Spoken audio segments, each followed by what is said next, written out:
মৈত্র তার ছবি দেখাবো। তিনি বিভিন্ন জায়গায় যে ঘুরছেন, আজকে ভোট চলছে একাধিক জায়গায়, তার মধ্যে মহুয়া মৈত্র ছবি আপনাদেরকে দেখাবো। দেখতে পাচ্ছেন বাইকে করে তিনি কিন্তু ঘুরছেন, বিভিন্ন জায়গায় তিনি যাচ্ছেন, সেই ছবি এই মুহূর্তে দেখতে পাচ্ছেন।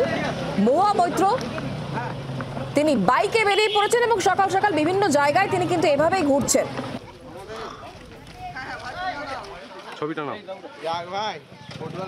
বাইকে করে বুথে বুথে ঘুরছেন কৃষ্ণনগর লোকসভা কেন্দ্রের তৃণমূল কংগ্রেসের প্রার্থী মহুয়া মৈত্র। এমন এমন জায়গাতে বুথ রয়েছে যেখানে তার বড় এসইউভি গাড়ি পৌঁছে যাওয়া কার্যত অসম্ভব, এবং ঠিক সেই কারণেই তিনি শরণাপন্ন হচ্ছেন বাইকের।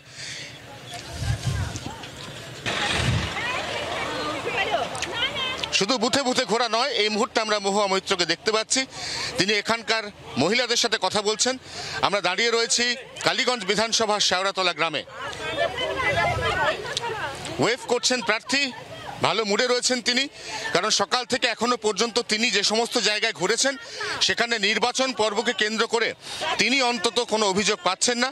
এমনকি যে সমস্ত বুথ স্তরের কর্মীরা রয়েছে তাদের কাছ থেকেও তিনি কোনো অভিযোগ পাচ্ছেন না। কয়েকটা জায়গা দেখুন না, আমার এটা বরাবরই হয়, আমরা যখন এমনিতেও যখন আমরা ইন্সপেকশনেও যাই, এই রাস্তা আপনি গাড়ি ঢোকাতে পারেন না, তো বাইক করতেই হয়, এটা কোনো ব্যাপার না।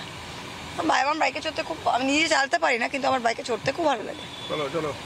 কোমরে অস্ত্রোপচার হয়েছিল, নিজেই বলছেন এখন ভালো আছি, এবং সেই কারণেই এই মুহূর্তে বাইকে করে নিজের লোকসভা কেন্দ্রের বিভিন্ন বুথে বুথে ঘুরছেন। সর্বমত গাড়িতেই ঘুরছেন, কিন্তু যেখানে যেখানে গাড়ি ঢুকছে না সেখানে স্থানীয় তৃণমূল কংগ্রেসের কর্মী সমর্থকদের বাইকে শটান উঠে পড়ছেন কৃষ্ণনগর লোকসভা কেন্দ্রের তৃণমূল কংগ্রেসের প্রার্থী মহুয়া মৈত্র। জি 24 ঘন্টার জন্য ক্যামেরায় তরুণের সঙ্গে অয়ন, কৃষ্ণনগর, নদিয়া। বাংলার আওয়াজ, বাঙালির আবেগ, জি 24 ঘন্টা।